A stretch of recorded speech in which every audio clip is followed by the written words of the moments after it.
Maira, piki maira e ngā iwi. Kake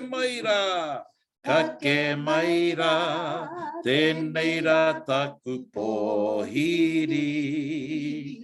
E ngā iwi katoa, ngā whanau ngā mea kua haere mai. Haere maira ki te kaupapa. Kia ora rāue, haere maira ki te kaupapa, kia ora rā.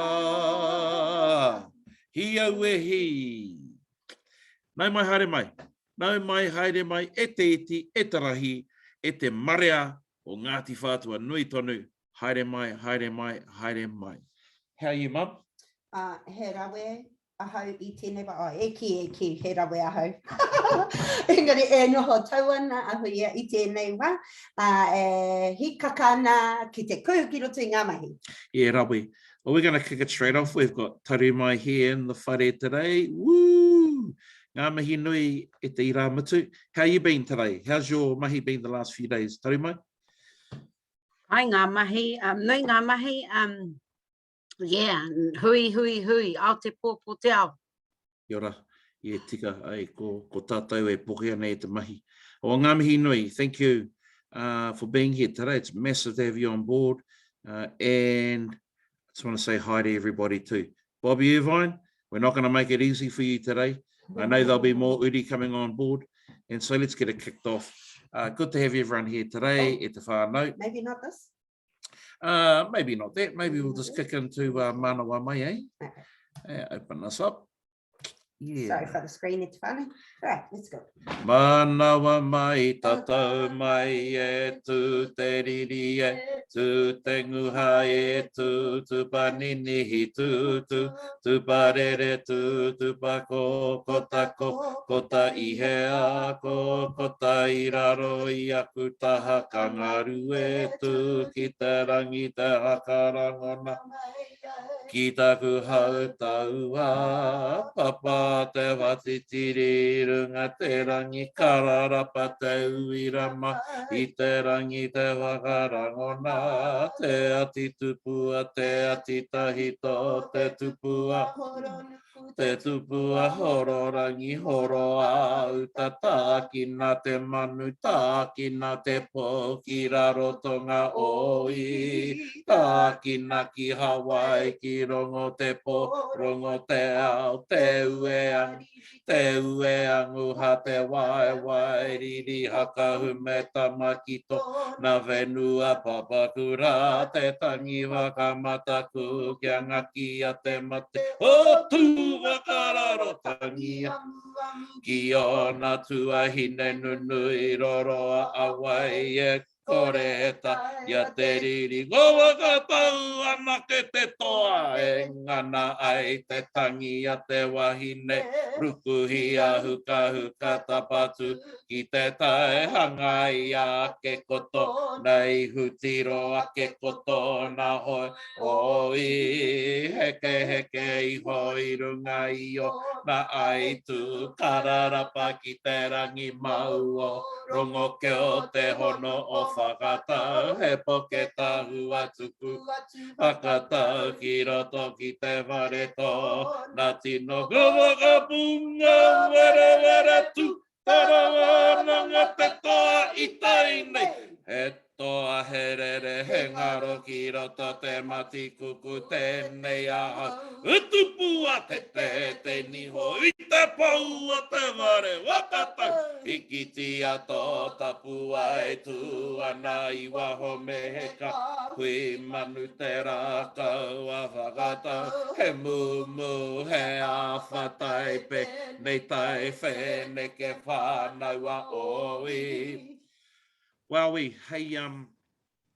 into the final kind of 400 meters of this race. Yeah, well done, everyone. We're getting there. Let's just run over a couple of times the last 4 or 5 lines from, now there's a kaya bit. He toa herere naku te he kare au I. Yeah, pai ana. The toa piece, he toa herere, we'll go from there, eh? And that's not because I like hearing my own voice. He toa he rere he ngaro ki roto te mati kuku tēnei ahau. Huitopa te ni hoi te pou o te whare hogatau. He kiti ato tapu ai tu ana I waho me he ka hui manu te rākau a whakatau. He mumu he a whatai pēnei tai whe neke whānau a oi.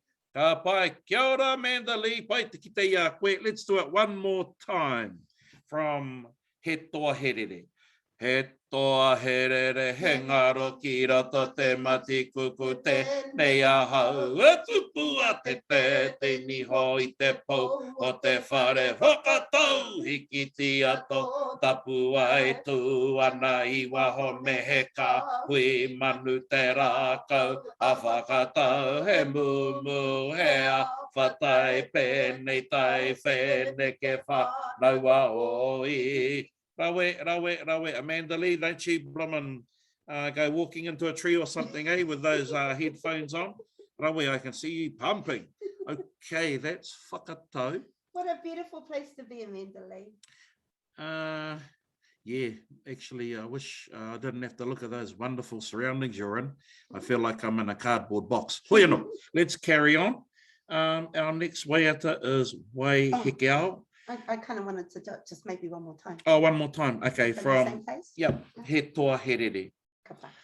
Actually, we've been kind of like fighting, me and my wife, about the tempo and whatnot. I do like it with a bit of spice on it. Not too much though, eh? It's like when you go to the Chinese restaurant and you have too much of a good thing. Yeah, ka he te puku. Look at your son, he's got his hands on his head. Folks. Okay, here we go. He toa he rere, he ngaro ki roto te mati kuku te nei ahau. Huitopa te ni hoi te pou o te whare whakatau. Hiki ti ato tapu ai tu ana I waho me he ka hui manu te rākau a whakatau. He mumu he a whatai pēnei tai whe neke whānau a oi. Oi. Okay, let's get the heck out of there. Thank you. Oh, kia ora. Tēnā koe, Piripi. Awesome. Oh, te whānau wi kiriwhi. Oh, yeah, they've probably come in to blim and smash that kahoots, no doubt.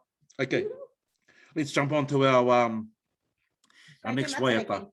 Yeah. Okay. Yeah, let's do matariki. And again, matariki, there's a number of themes. Huri te tau. Right through the year, and it's not as if you can only sing matariki at matariki time. How about shall I jump up with you? You jump up. Okay, I'll jump up with you. Here we go.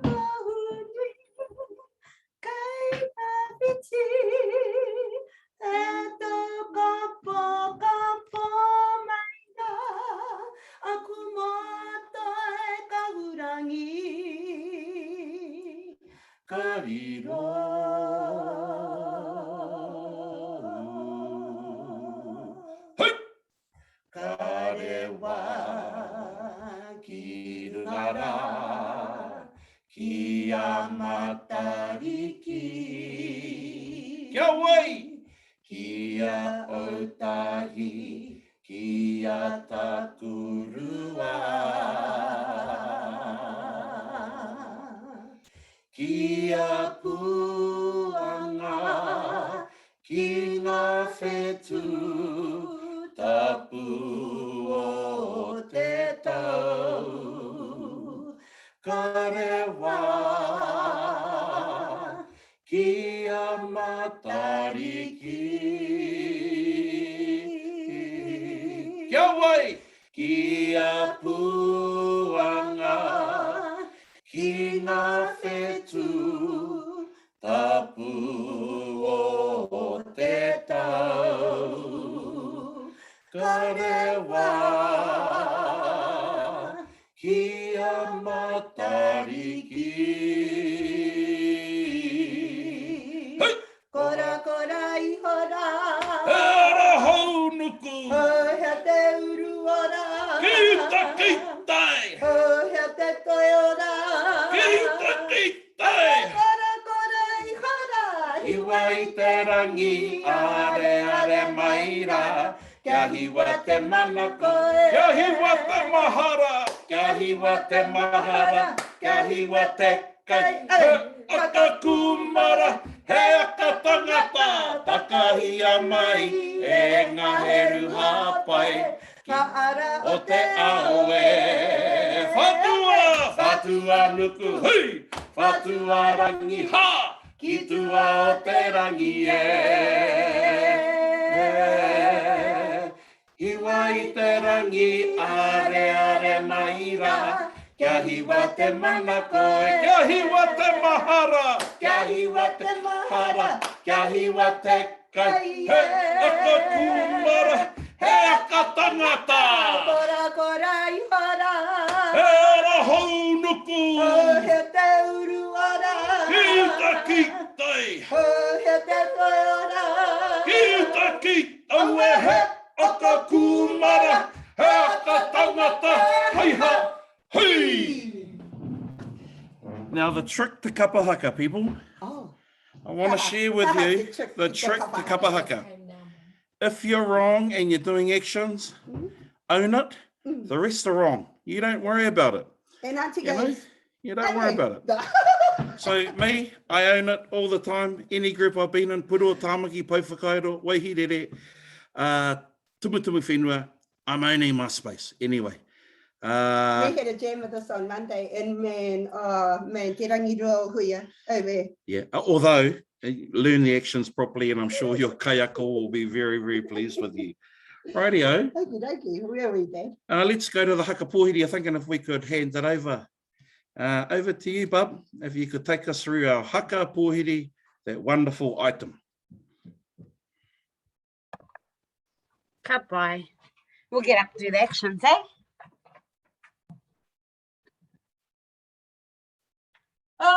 Tēnā iruia.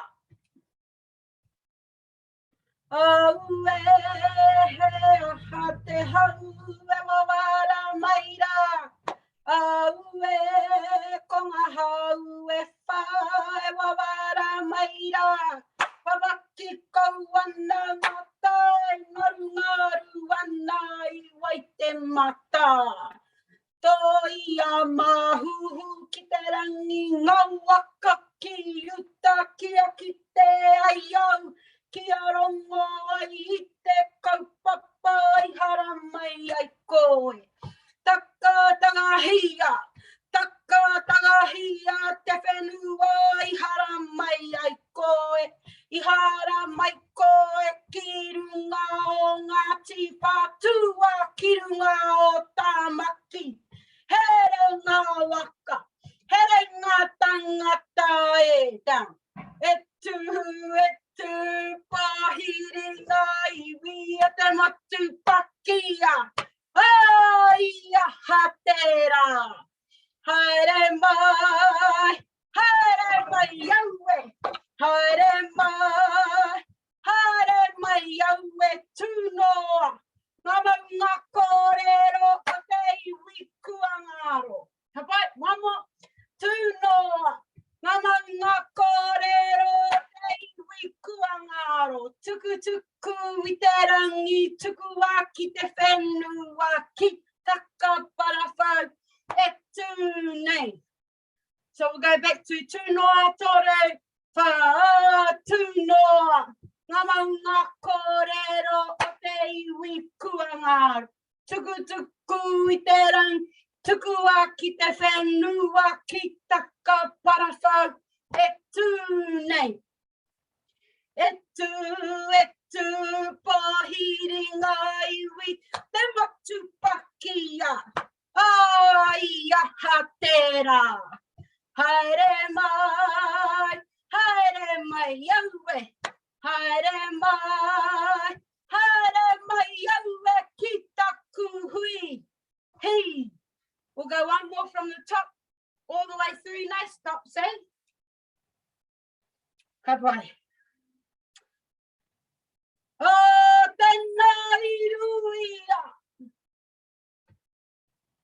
Aue he aha te hau e wawara maira. Aue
mihi.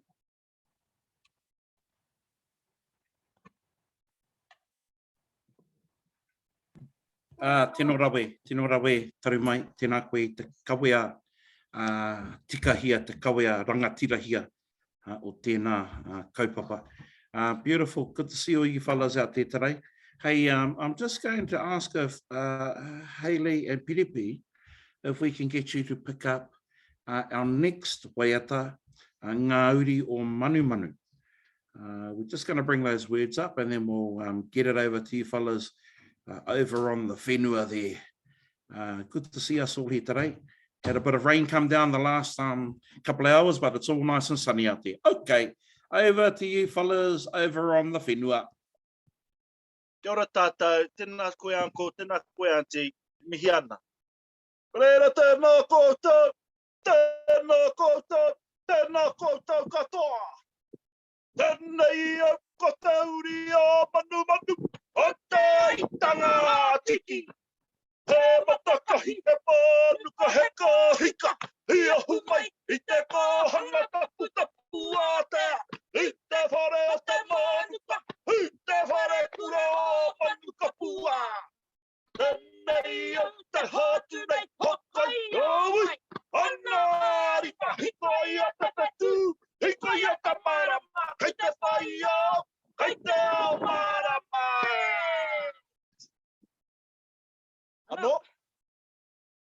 Amo, kapa. Tēnā koutou, tēnā koutou, tēnā koutou katoa. Tēnei au kotauri a manu manu, o te itanga tiki. He matakahi he manuka he kahika, i ahu mai, i te kohanga tapu tapu atea. I te whare o te manuka, i te whare kura o manuka pua. Tēnei au te hātu nei hokai awai, ana ārika hikoi o te petu, hikoi o te marama, kei te whai au, kei te ao marama. Rawe atu. Oh, good to have that that kaha coming through our Wi-Fi too, and no drag either. Beautiful Wi-Fi today. Yeah, ngā mihi nui kia kaurua.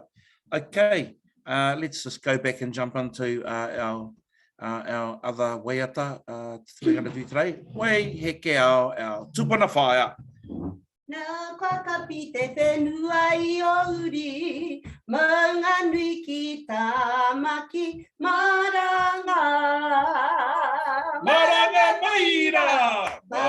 maira, e wahine puratu, wei heke a ne rehua, wei heke a mare kura e. Nā whakapi te whenua I o uri, maunga nui ki tā maki, maranga. He tau kupu nā mahanga, he manurere I te pō. He tau kupu nā mahanga, he manurere I te pō. Ka puta kaora, ko tutaki, ko wai heke awe. Iripiro e, ki te amai ana, tō atahua. Ka tai te rongo, ki a honoi warangi. Ko koe tēnā he wahine mana, wai heke awe. Ka putara, ko makawe, ko mauku, ko e ka e.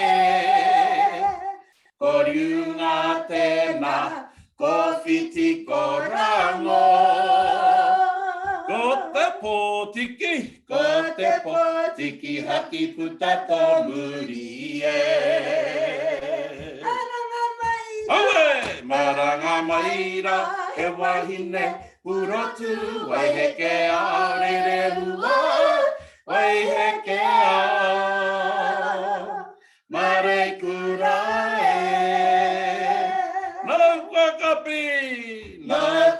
kapi te whenua I auri, maunga nui ki tā maki maranga. Nau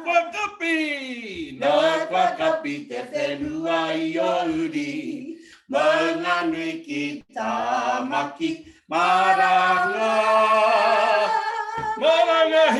Maranga mai, e kui e kore koe, e ware I auri. Beautiful. And I've got nothing against hau moi warangi. I love our tupuna, matua. But you know, you got to hand it to Waiheke. Oh, she got the whakapapa, all right. Okie dokie. Kia ora, Case, me te tini o Wikiriwhi, ngā mihi nui kia koutou. Good to have you all here today. Elizabeth. Kia ora. Tēnā koutou. Good to see you, Elizabeth. Everybody here today. Right, we're just going to hand it over to Taru Mai to take us through Hiwi o Nepu. Ka pai.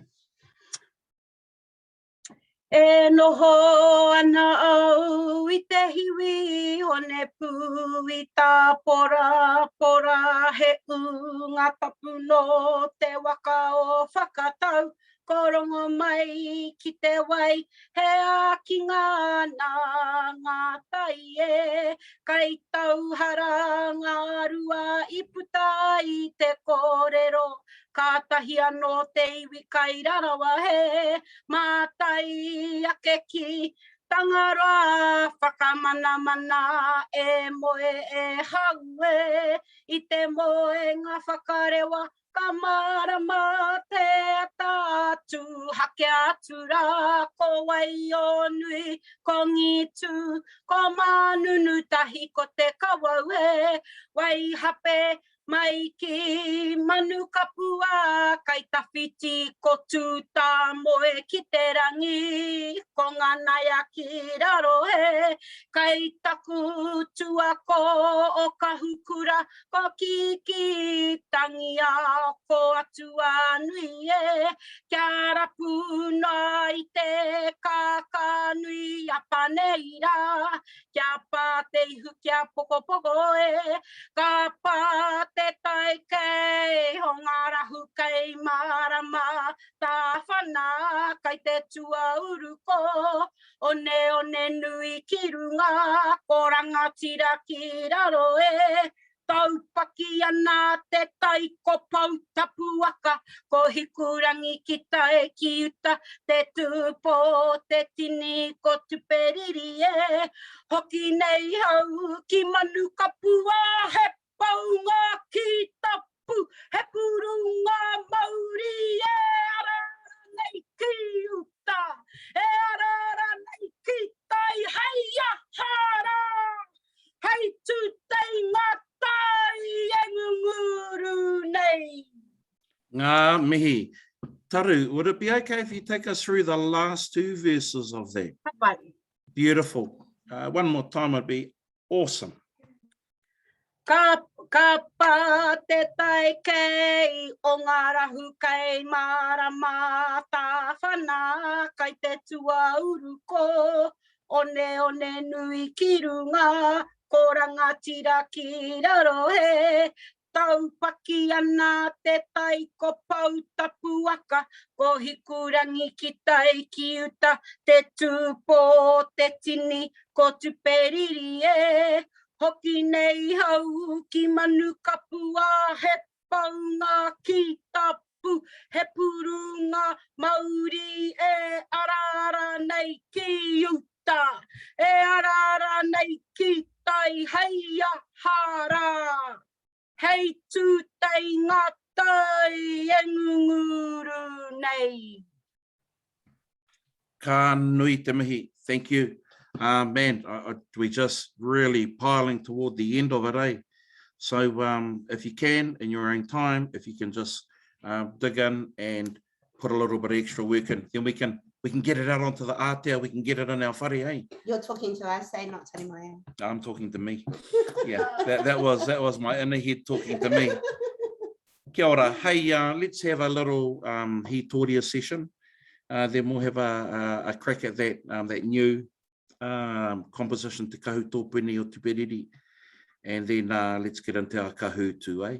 Ka pai, ka pai. So on Monday, we talked a little bit about maunga whau, and today we're going to talk a little bit about maunga kie kie. And so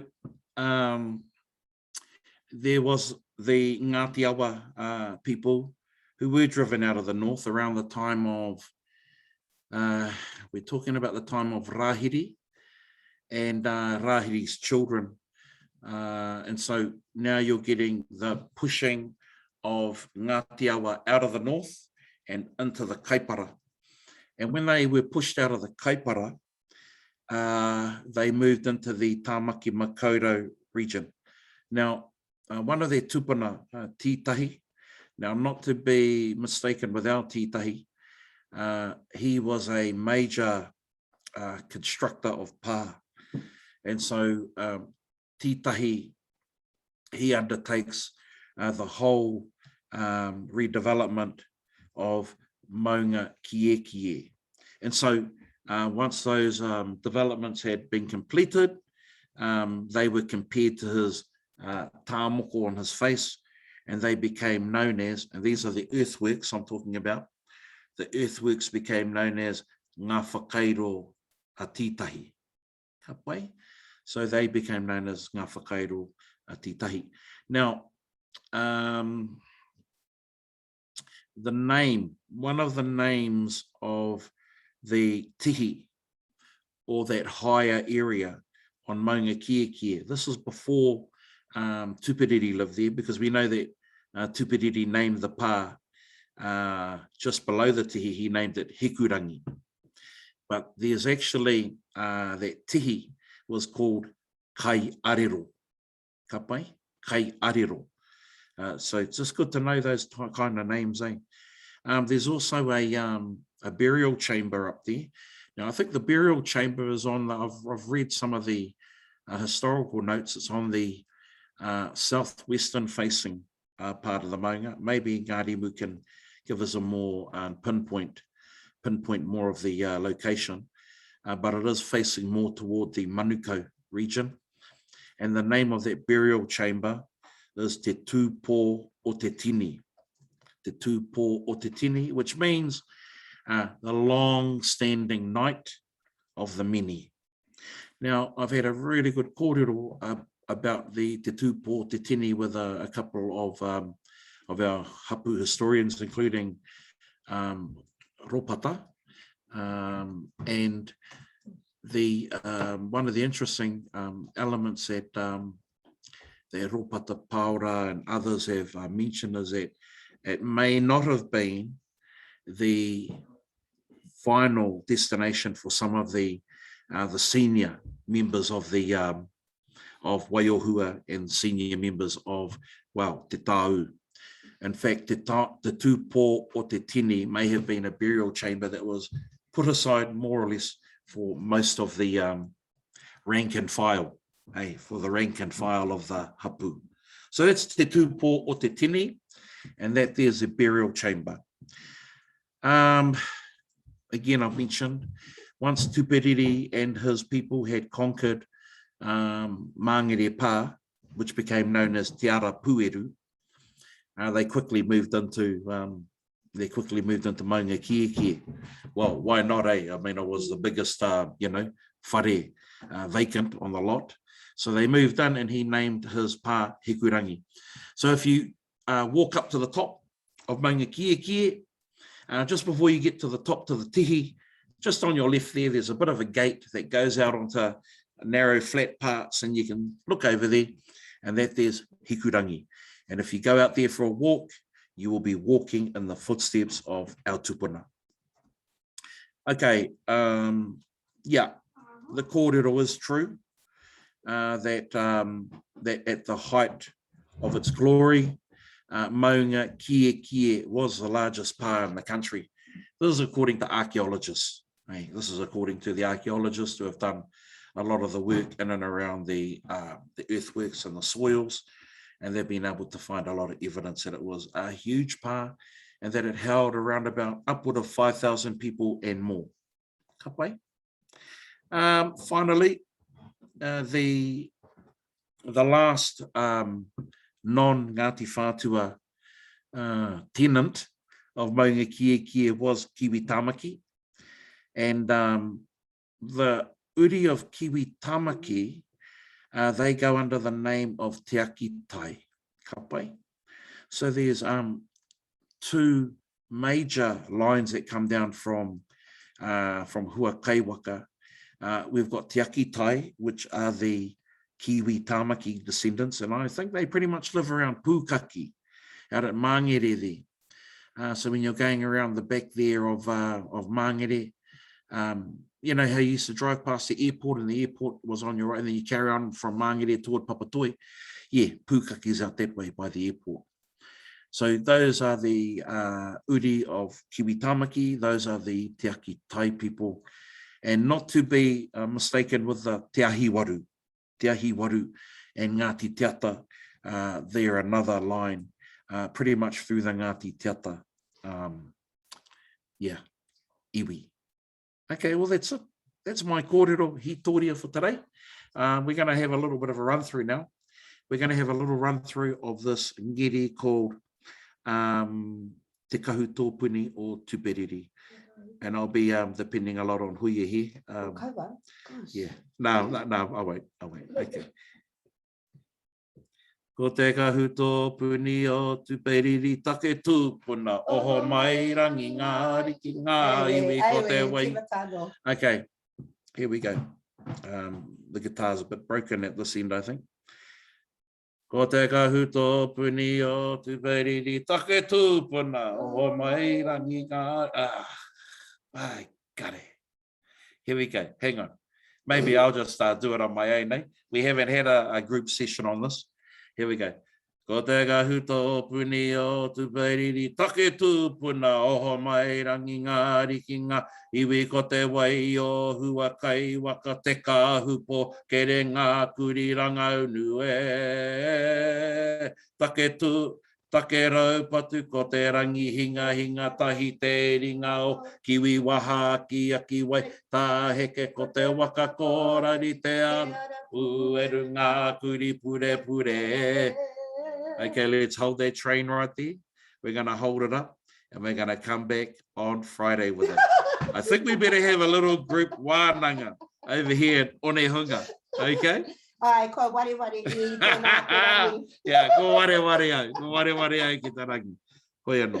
Okay, let's pass it over. Uncle. Awesome. Yeah, beautiful. Composition.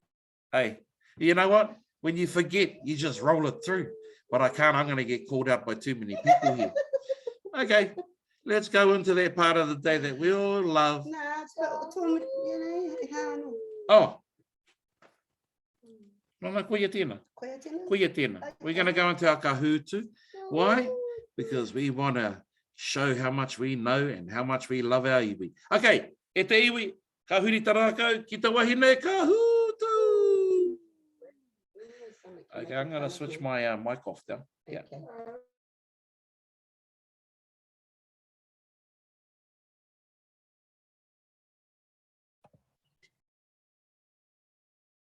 Can't hear you, Ant.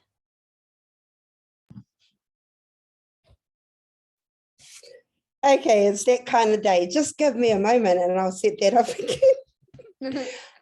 Kia katoa waiata, Dad. Oh, yeah. Okay, let's roll through, eh? Let's roll through. Do it without any words. Let's use Jedi mind tricks. Do you want to open mic, eh? Open mic. No, you're right. You say. Okay, let's go to first verse of Manawa Mai. Manawa mai tatau mai e tu te riri e tu te nguha e tu panini tu parere tu pako ko ta ihea ko ta iraro I aku taha kangaru e tu ki te rangi te wakarangona mai e ki taku hau taua papa te watitiri runga te rangi kara harapa te uirama, Mai te rangi te whakarangona, te ati tupua, te ati tahito, te tupua horo nuku, te tupua horo rangi horo. Utata ki nā te manuta, ki nā te pō, ki raro tonga oi. Yeah, ka nui te rā. Okay, let's go now to kahoot. Okay, am I on or are you on? You're I right. am on. Right, let's turn this on. Tēnā koutou e ngā wikis, ngā mihi nui. Ka koe mai koutou ki roto i te kahutu i tēnei rangi, kia kaha mai e hoa mā, ko te nama rihita, tahi, tahi, ono, rima, ono, tahi, whā. Ko mako, tēnā koe ko mako, tēnā koe, ko wai koe? Scaredy cat. Scaredy cat, e ai ki ngā kōrero o te tamaiti nei. Ko scaredy cat tēnā, ko wai hā tēnei. W. W. Isn't it like please? Haha. Ko te nama, ko te tahi, tahi, ono, rima, ono, tahi, whā. Thanks, Tina. Thanks, Tina. Please, Tina. High five, Tina, Mama. High five. Oh, yeah, okay. Waina, Kaylan's, ka pai man. All right. Ka pai tēnā koe Tuds, ka hūtere, handsome, tēnā koe handsome. All righty, let's go, eh, whānau? It's that kind of day. Hoping it doesn't rain before 2 o'clock so my washing doesn't get wet. All right, ko te kaupapa o tēnei rangi, ko maunga kieke. Pātai tuatahi mo tēnei rangi, ko wai te tupuna o ngā tiawa, nāna ngā mahi whakatū tū wata wata, whose name is associated with the early earthworks. Hope that you guys understand this. Was it Awanui-a-rangi, blue titahi, yellow toi te huatahi, e hoa mā ka whai ko titahi, not our titahi, is the correct whakautu. Ngā mihi nui. Alrighty. Scaredy cat, kai mua i te aroaro i tēnei wā, ko ko mako tuarua. How tēnei? Ko te please, ko te thank you tēnei rane. Oh, raise the roof, right, with you. Raise the roof. Tua toru kahutere, tua wha, and Kaylan tu arima. Pātai tuarua mo tēnei rangi. I te wā o Kiwi, ko hea te tihi o maunga kieke. During the time of Kiwi, what was the top of maunga kieke? Was it called maunga kieke? Was it called hikurangi? Maunga rākau kotahi? Kai arero, tēnā koutou. I tohua ko kai arero te whakautu e tikana. E ai kia jai, kei te tika. Ngā mihi nui. Nō reira, scaredy cat, kei mua tonu, waina tuarua, ko mako tuatoru, Kaylan tuawha, ko ngā wikis tuarima. Ngā mihi nui kia koutou katoa.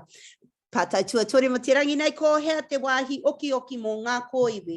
What was the name of the resting place of bones? Was it te anu mātā? Was it te pō? Was it, or is it te tūpō o te tini? Or is it te ananui e huama te nuinga i tika? Ko te tūpō o te tini, te ingoa, te wāhi oki oki mō ngā kōiwi. Ngā mihi. Scaredy face, scaredy cat. Tuatahi tonu, waina tuarua, ko mako tuatoru, Kaylan tuawha, handsome, no mai ki te podium. I'm guessing that's my husband. Or Casey, is that your husband? Pātai tuawha, ko hea te pā o tupiriri. What was the name of tupiriri's pā? Was it hikuroa? Was it hiku whenua? Was it hiku nui? Or was it hiku rangi? Not to be mistaken for that beautiful maunga. Ki te tai rāwhiti o te rā, he wahanga a tāhua hoki ki maunga kieke, ko hiku rangi hoki tōna ingoa. Ngā mihi nui. Alrighty. Scaredy cat, kei mua tonu koe, ngā mihi nui, ko mako tuarua, waina tuatoru, Kaylan tuawha, and raise the roof. Tuarima. Now I know, see, I'm so not up to play with all the emoji language. Right, true or false? Pono tika rane. Pono teka rane. Koia te pā nui o Aotearoa i tōna tōnuitanga. This pā was the largest in Aotearoa at its height and glory.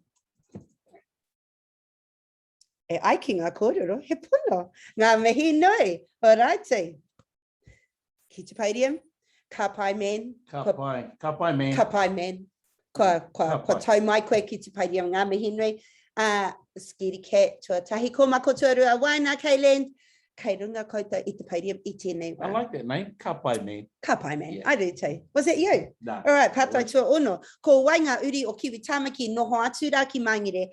Ko who are Kiwi's descendants who live e Pukaki. Te akitai, te ahiwaru, Ngāti te ata, te tau u rānei. Hā tēnei, ka pai tātou, te nuinga i tika, ka hoki au ki te whakahua, cause karia i ki te, oh, right, ko Pukaki. Street sign, yeah. Street sign, yeah. ngā mahi nei jai. Kia All ora. right, ka whai.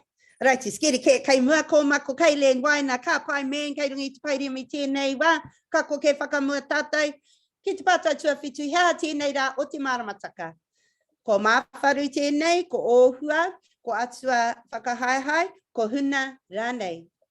Oh man, e whakapono ana ai, e whakapai ana ai, kei te tika, kei a taka whaia. E ai kia hina i tēnei rā, ko ōhua, kei te tika, na kei te kite. Maybe not. All right, haha tā ōhua mahi. Kei te pairia. Oh, Scaredy cat, hokona atu, tikina atu, i te taupanga ko hina tōna ingoa. Josh, we can Ka wiki tōri a koe. Rongo koe, Kia ora. tikina mai te hina, taupanga. E pai ai tō fishing. Alrighty, no pai ana tōna fishing. Alrighty, pātai tua waru. He rangi pai ki te whakatō kakano, whakatō tupu hoki. Tēnei rā, pono, teka rānei. Tika he rānei. Man, I wish I had whenua. All right. Te nuinga i tika, kei te tika e nei kōrero he rangi pai ki te whakatō kakano, whakatō tupu hoki. I was in my mara this morning just transplanting because my brackets are getting too big. So yeah, rangi pai e ai ki ngā kōrero o hina. Ko mako kei mua i te aroaro i tēnei wā waina, Scaredy cat, ka pai man, and raise the roof, kei runga tunu i te pairia. Alrighty, turn the sound up, I think. Nā wai te Waiata nei i tito. Who wrote this Waiata? Oh, really?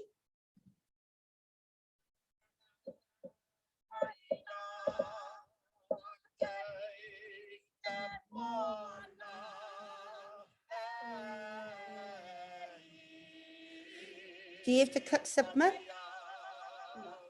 Are you sure? Okay. Kia ora.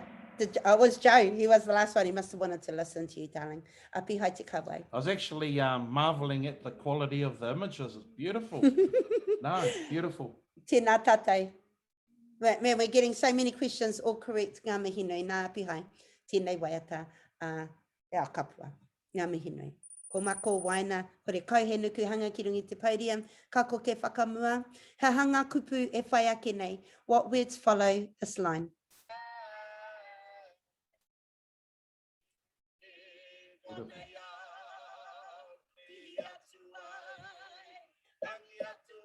How are people answering? Kai anei te wā te Waiata. Oh.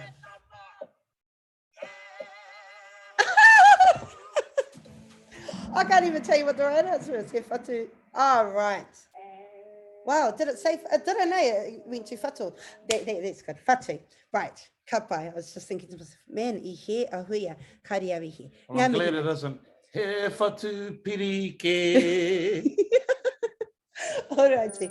He nukuhanga, kaore he nukuhanga, ka pai. Ka pai me. Righty, e rua pātai e toi ana. Kai te hea rārangi te heke nui o te rangi ki tēnei wānanga. Waiata, what does that mean? Which line has the steep decline climb trip down in the tune? Interesting. So e hara noku I nei pātai, well, e hara noku I nei pātai. Kari au. No reira, ko te hea rārangi ka heke nui te rangi ki. Which line has the steep decline climb down in the tune? I'm not intelligent enough to come up with a question like this. It must have been our daughter. Yeah, I think so. So yeah, Tahu has graduated to Kahoot's creation spaces, so it's choice. It was the rarangi tuarua. Now how te nā rarangi? Te kapua rere mai rā kei te moana e. Oh, che, maramana. Okay. Tēnā koe tahua. Ka pai. And ki te podium. O, ko mako, ko heke, waina kei mua, skiri ke, tuarua, ko mako tuatoru. Ka pai, Ka man. pai man, ka pai man, tuawha, and raise the roof. Don't give up, ka pai, man. Ka pai, whakamutunga mo tēnei rā, he hanga kupu e whai ake nei, what words follow this line? I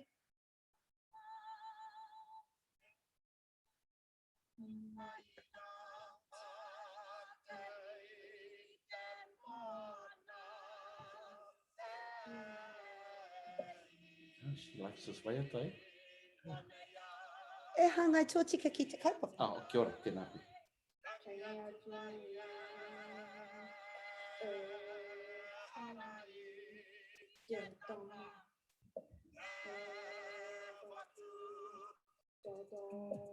Oh, it's the same time frame, I see. So what words follow this line? I konei au mihi atu wai. Ai. I really want to sing it, so I'm going to blow it, so I'm not saying anything more. Ka pai. Tangi atu ai harai. Ka pai ngā mihi nui kia tatai. Alrighty. Ko wai kai hea e hoa mā. Ko mako, tua tore mo tēnei rangi. Tua rua ko skiri ket. Tua tahi mo tēnei rangi. Ko wai atu. Ko waina. Ngā mihi nui. All right, let's close that down and stop the share screen. Me whakamohio tātou ko wai i te rangi nei. Ko wai a ko mako. Tēnā koe, darling. Ngā mihi nui, pals. All righty. Ko wai te skiri cat.